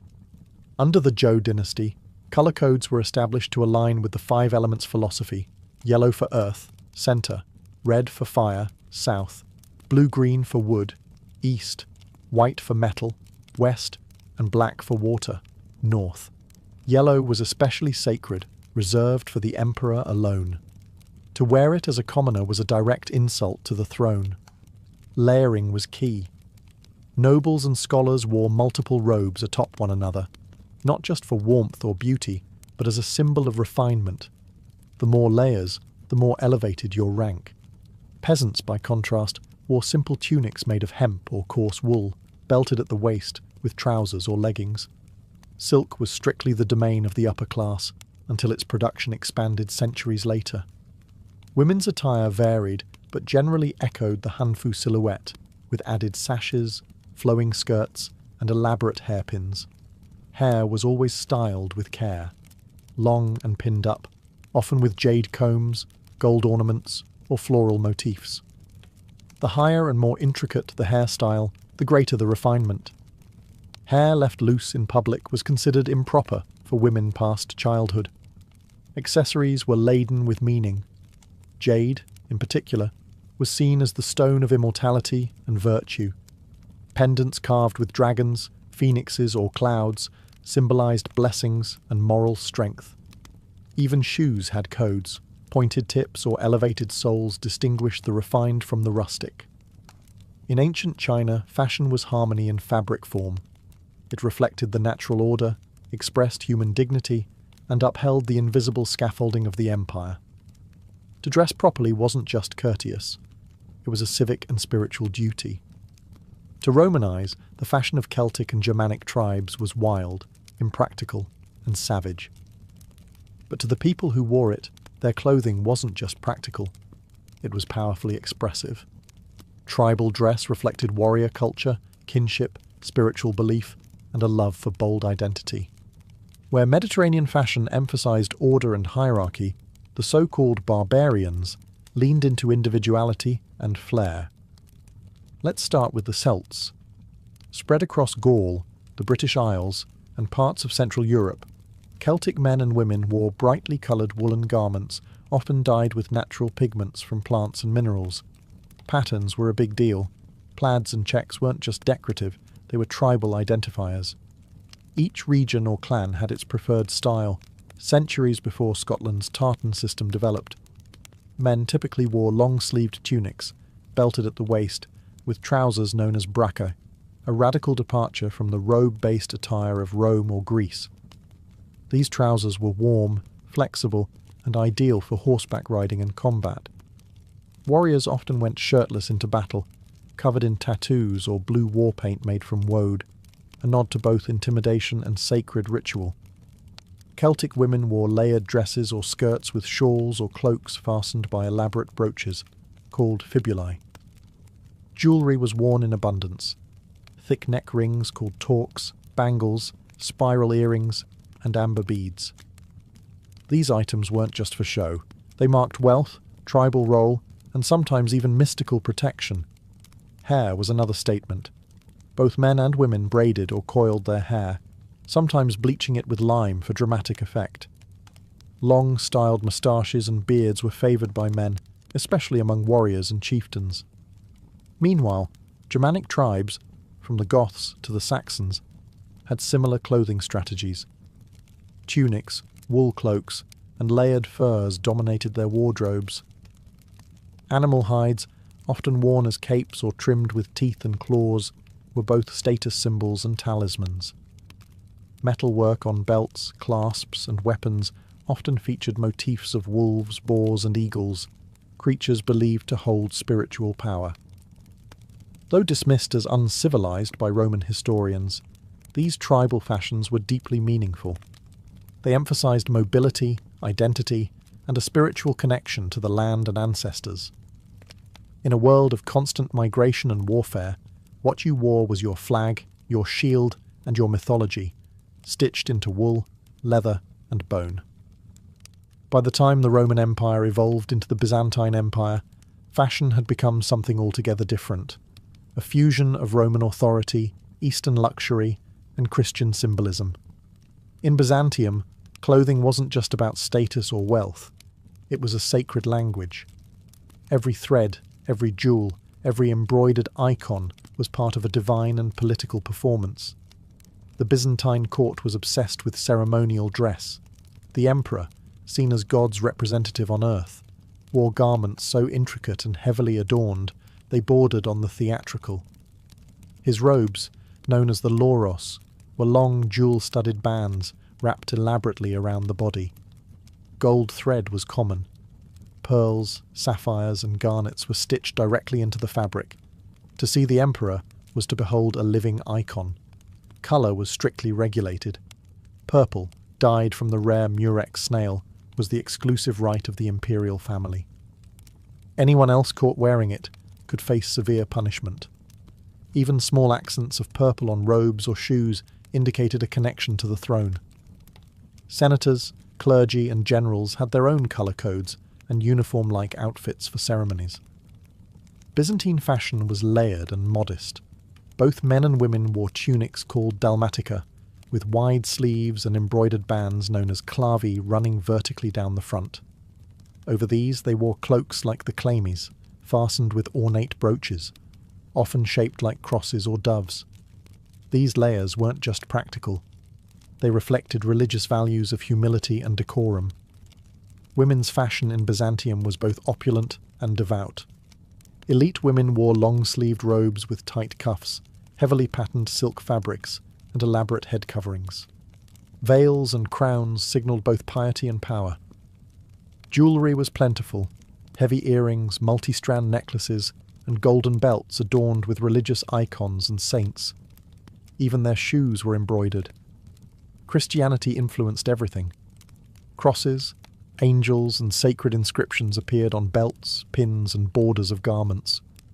Churches were filled with mosaics depicting saints and royalty in dazzling robes. Real fashion, immortalized in art. Even outside the palace, fashion mimicked the hierarchy. Merchants, scholars, monks, and servants all had clearly defined clothing styles. You didn't just dress for the weather, you dressed for your role in God's order. In Byzantium, fashion wasn't a choice. It was destiny, sanctified by scripture and stitched in silk. Your robe wasn't just a garment, it was your gospel. Before eyeglasses were invented, poor vision was a life sentence, often with serious consequences. If you were nearsighted, reading or fine craftsmanship became nearly impossible. If you were farsighted, sewing, carving, or copying manuscripts was a daily struggle. And yet, for most of human history, there was no solution, just quiet resignation.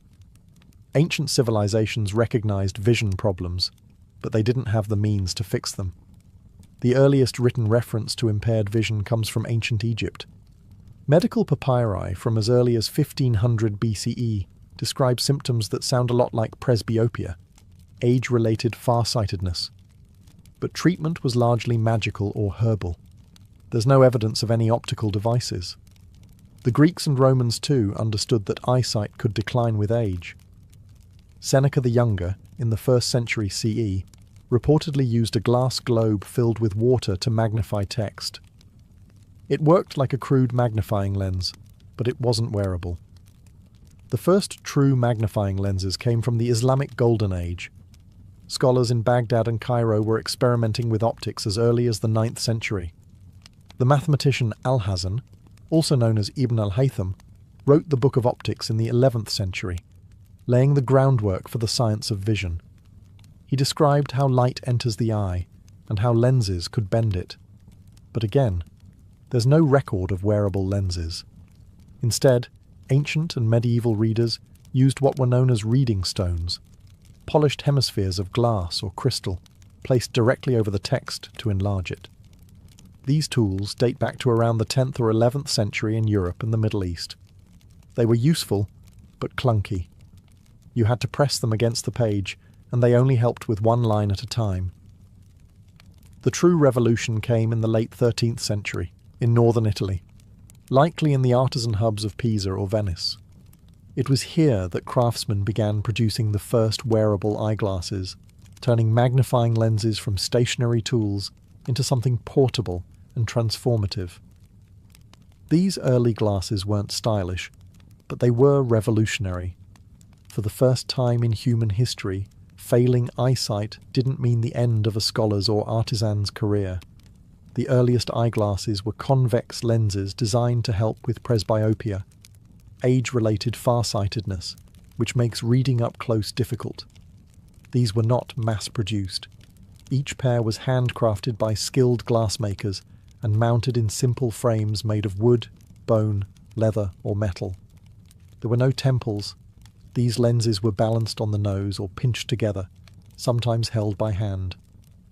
The earliest written reference comes from 1306, when a Dominican friar named Giordano da Pisa famously told his congregation that it is not yet 20 years since there was found the art of making eyeglasses, so that one can read and do fine work. That places the invention somewhere around the 1280s. Venetian glassmakers, already masters of fine crystal, played a key role. Their work in Murano, an island dedicated to glassmaking, led to clearer, more uniform lenses. It wasn't long before eyeglasses became a quiet but vital tool for monks, copyists, and aging scholars. These early spectacles weren't personalised. There were no eye exams. Buyers simply tested out lenses to see which one helped the most. The concept of nearsightedness, myopia, wasn't fully understood yet, so lenses for distance vision wouldn't appear for another few centuries. Still, the cultural impact was enormous. In a society that valued literacy, learning, and religious scholarship, eyeglasses gave older individuals a second life. Monks could continue copying texts. Doctors could read anatomical diagrams. Artists could keep painting intricate details. Aging no longer meant fading into uselessness. The invention spread rapidly across Europe, mostly among clergy and the educated elite. Glasses were expensive, and illiteracy was still widespread, so their use was limited. But word of their utility travelled quickly. By the early 14th century, eyeglasses had reached Germany, France, and England. A simple tool, 2 lenses in a frame, had changed the course of human productivity. For the first time, vision loss was not a final chapter. It was a problem with a solution. As the 14th and 15th centuries rolled on, eyeglasses moved beyond monasteries and into the bustling hands of Europe's growing middle class. The invention of spectacles coincided with the rise of literacy, trade, and urban life. And with it, eyeglasses evolved from obscure scholarly tools to everyday commercial goods, accessible, portable, and increasingly practical. Thanks to the rise of towns and guilds, more people were learning to read, merchants, artisans, and bureaucrats among them. Reading contracts, ledgers, and inventories required good close-up vision. Presbyopia, still the most common visual issue addressed by spectacles, no longer sidelined older professionals. In a world driven by writing and math, eyeglasses became a silent partner in economic expansion. By the 15th century, eyeglasses were being sold by peddlers, apothecaries, and even street vendors. These were rudimentary models, simple convex lenses mounted in wire or horn frames, held in place by pinching the nose or tying cords around the head. They weren't comfortable, but they worked. For many, it was the first time their world came into clear focus in decades. In 1450, Johannes Gutenberg's printing press changed everything. Suddenly, books could be produced by the hundreds, and later, by the thousands. As printed material flooded Europe, the demand for eyeglasses surged. Literacy rates crept upward, and with them, the need for vision correction. Glasses became more than a scholarly aid. They became tools for the new information age.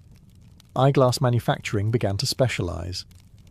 In Nuremberg, Germany, spectacle makers formed one of the first dedicated guilds by the late 15th century. Venice and Florence also became centres of lens production, combining advances in glass clarity with craftsmanship in frame-making. These early opticians didn't conduct eye exams, but they developed a range of lenses with differing strengths. Buyers would simply try out lenses at market stalls to find one that suited their needs. The role of glasses in social perception also began to shift. At first, spectacles were a symbol of learning and age. Paintings from the Renaissance often depicted saints, scholars, or apostles in eyeglasses, an emblem of wisdom and spiritual focus. But as the middle class embraced them, glasses also became a sign of literacy, professionalism, and commercial savvy. Eyeglasses were no longer elite curiosities. They were becoming something more radical, useful, widespread, and essential. The 17th century brought a seismic shift in how people understood vision. It wasn't just about practicality anymore. It was about physics. This was the age of Galileo, Kepler, and Newton, men who not only gazed at the stars, but also cracked open the science behind how light and lenses work. Their discoveries forever changed both astronomy and optics, pushing eyeglasses from folkcraft to scientific instrument. Johannes Kepler's work in 1604, Ad Vitelionem Paralipomena, laid the foundation for modern optics. He was the first to explain how convex and concave lenses corrected vision, differentiating between myopia, nearsightedness, and hyperopia, farsightedness. For the first time, eyeglass lenses could be understood in terms of precise light refraction, not just trial and error. Meanwhile, Galileo used modified lenses to build the first practical telescope. Others applied similar methods to microscopes. These developments turned humble reading lenses into tools for exploring the universe and the invisible. The same glass that helped someone read a book was now helping humans read the stars and the cell. This new understanding of optics influenced eyeglass makers. With growing knowledge about focal lengths and lens curvature, opticians began crafting more precise corrective lenses. The profession started to professionalize. Spectacle makers in London, Paris, and Amsterdam began referring to themselves as opticians, a term rooted in science, not just trade. Eyeglass frames also saw subtle improvements. While many were still clunky and nose-pinched, some began to include leather nose pads, riveted hinges, or short handles known as temples. Early attempts to anchor glasses more securely. In China, eyeglasses with looped silk cords tied around the ears were already in use, and Europeans slowly adopted similar innovations. Another major leap, concave lenses for nearsightedness became more common. Previously, most glasses only helped far-sighted individuals, but as understanding of vision disorders grew, so did the range of corrective options. For the first time, a nearsighted young person could wear glasses to see clearly at a distance, expanding the use of spectacles beyond the elderly and scholarly. By the end of the 1600s, eyeglasses had entered a new era. They weren't just functional, they were evidence of Enlightenment thinking. Grounded in physics, driven by curiosity, and shaped by expanding literacy, eyeglasses stood at the intersection of utility and discovery. From now on, improving eyesight would be a matter of science, not just chance. By the 18th century, eyeglasses had not only become more accessible, they had started to become fashionable. No longer confined to the desks of scholars or the toolkits of tradesmen, spectacles found their way into salons, courts, and coffee houses. The Enlightenment, with its emphasis on reason and refinement, gave rise to a world where intellect was trendy, and so were the tools that symbolized it. Frame design began to improve dramatically. Gone were the awkward nose-pinched contraptions of the Middle Ages. In their place came temple spectacles, glasses with arms that extended over the ears, similar to what we wear today. Invented around the 1720s, these arms made glasses far more stable and comfortable, especially for everyday use. They were sometimes hinged, sometimes made of flexible wire, and often wrapped in silk or ribbon for extra flair. Materials diversified. Frames were crafted from tortoiseshell, horn, silver, and even gold. The elite could commission custom spectacles, complete with engraving or jeweled accents. While function remained important, form was catching up, fast. Public figures helped normalize glasses. Benjamin Franklin, perhaps the most famous bespectacled man of the era, not only wore them, but revolutionized them. In the 1780s, he invented bifocals, cutting two different lenses in half and combining them into one frame so he wouldn't have to switch between reading and distance glasses. It was a practical innovation with lasting impact. At the same time, portable eyewear became popular. The quizzing glass, a single magnifying lens with a handle, became a fashionable accessory among the upper class, especially in Britain and France. People would wear them on a chain around the neck and use them at social gatherings, less for actual vision correction and more to make a statement of wit, wealth, or curiosity. Then came the lorgnette, a pair of spectacles with a handle, popular among aristocratic women. It could be elegantly flicked open and held up for reading or viewing opera performances. For many, it wasn't just about seeing clearly. It was about being seen. Eyeglasses in the 18th century had become markers of sophistication, intellect, and even flirtation. No longer a quiet sign of aging or infirmity, spectacles had joined the fashion world.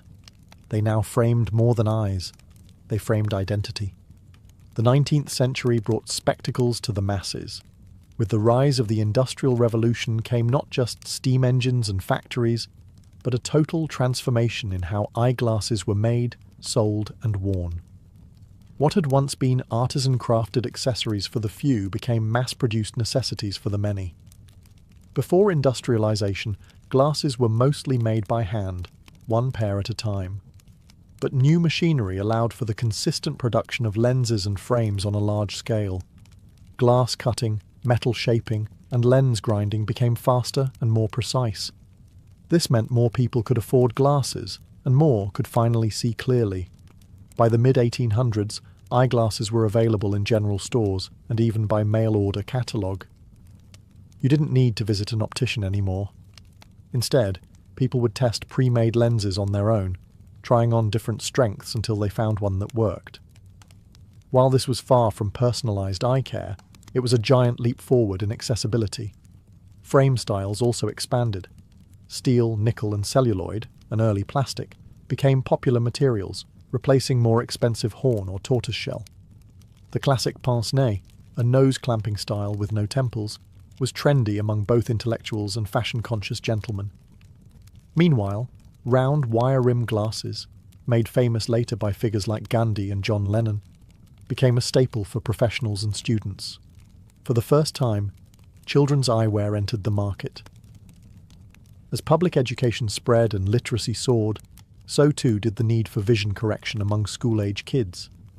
Teachers and parents began recognizing that struggling to read a blackboard or book might not mean laziness.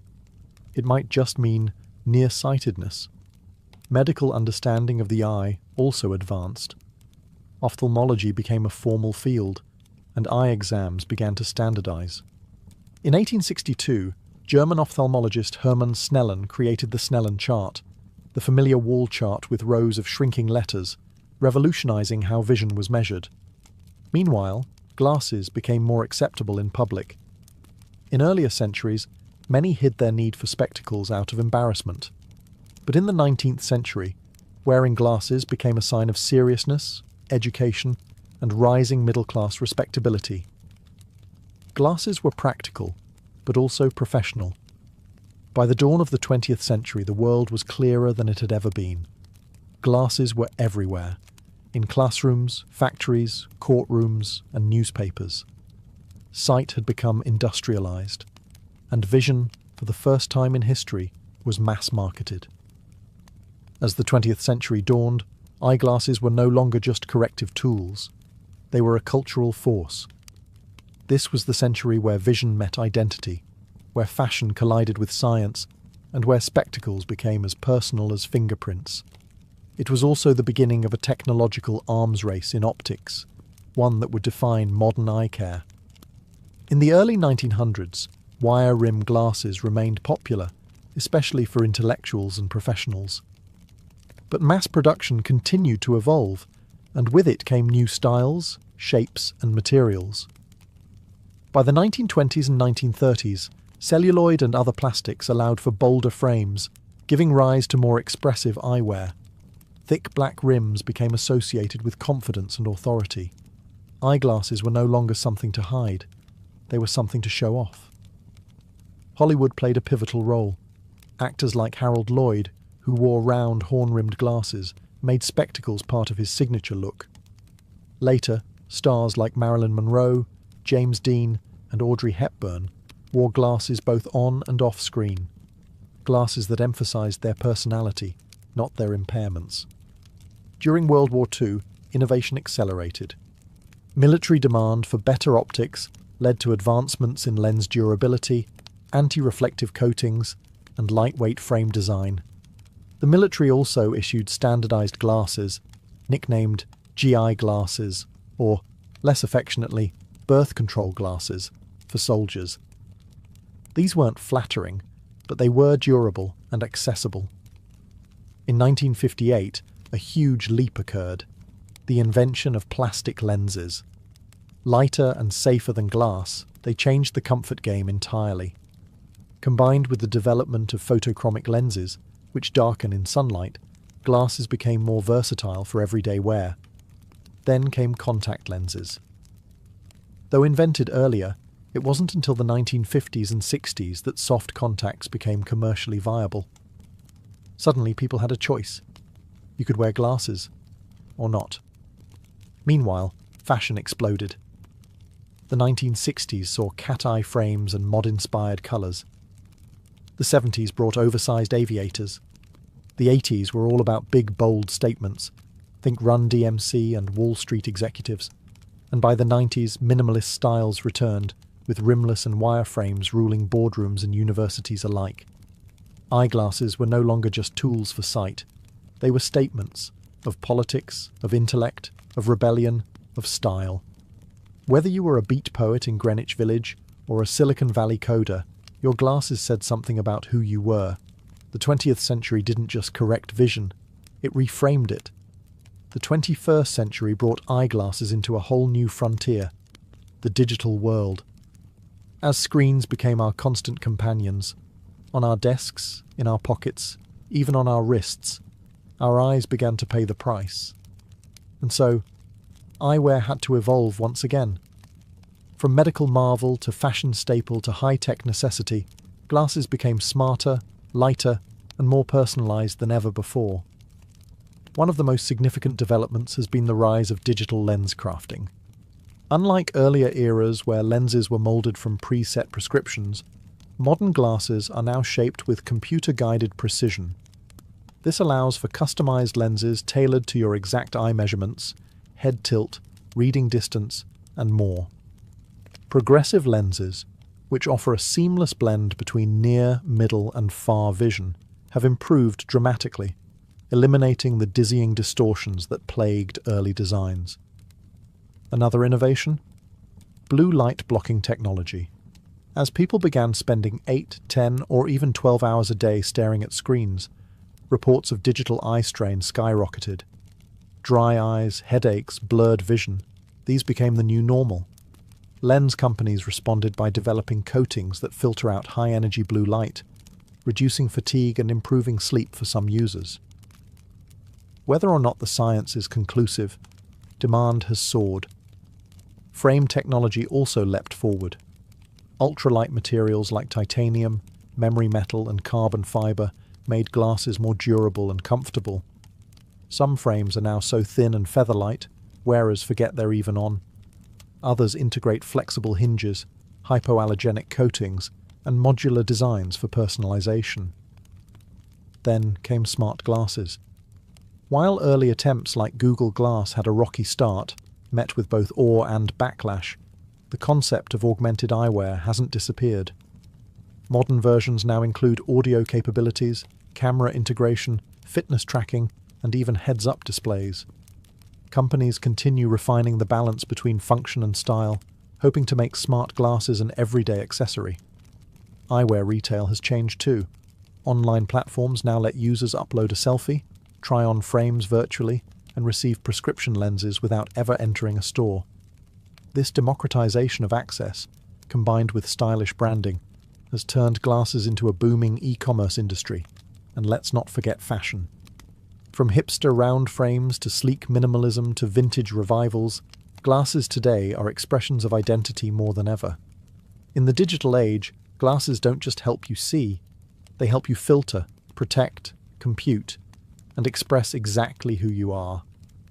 As we peer into the future of eyeglasses, the lines between technology, biology, and fashion continue to blur. We're now entering an era where correcting vision is just the beginning, where glasses might enhance human ability, serve as wearable computers, or eventually disappear altogether. The future isn't just about seeing better, it's about seeing differently. One of the most promising frontiers is smart eyewear. Companies like Meta, Apple, and Amazon are racing to develop glasses that integrate seamlessly with augmented reality, AR. The idea is to overlay digital information, navigation, notifications, translations, even 3D objects, onto your field of view, all without taking out a phone. These devices aim to do what smartphones did for communication, make it instant, invisible, and immersive. At the same time, prescription lenses are getting even more advanced. Some companies are experimenting with adaptive lenses that adjust focal length automatically. No more bifocals, no more switching glasses. With liquid crystal or electrochromic technology, these lenses can respond to your gaze, lighting conditions, or visual needs in real time. Medical technology is also taking bold steps forward. Gene therapies and stem cell treatments for certain types of blindness are showing promise in early trials. Bionic eyes, once a science fiction fantasy, are already in development, with retinal implants and brain-computer interfaces aiming to restore partial vision to the blind.